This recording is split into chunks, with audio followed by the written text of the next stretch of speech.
Бұққанға сұққандай 1980 жылы Ирак билеушісі Саддам Хусейн мұнай алаңдарын иеленгісі келіп, әлсіз жағдайын пайдалана Иранға шабуыл жасап, соғыс бастады. Және осы жерде Америка мен батыс елдері Иракқа қару-жарақ сатып, Иранға көмек қоспады. Иран аз қарумен, бірақ үлкен ерлікпен соғысты. 8 жылға созылған осы соғыста 500 мың адам шығыны Иракпен салыстырғанда 2 есе көп. 1987 жылы Ирак әскері қателесіп ақш мұнай танкерін бомбалап, батып кетуіне сәл қалды. Кеңес одағының мұнай танкері Иран минасына түсіп жарылды.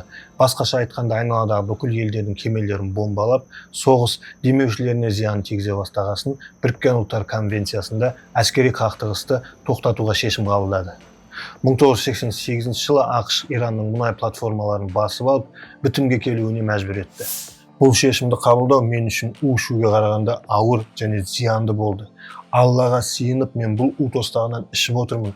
Өйткені оның еркімен бұл қырғынды тоқтатқым келеді.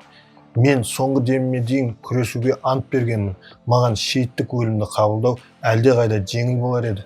Бірақ мен сарапшылардың, саяси және әскери кеңесшілердің дана пікірін ескеруге мәжбүр болдым. Сол себепті жүрегім қанжыласа да оқ атуды тоқтатуға келісім бердім.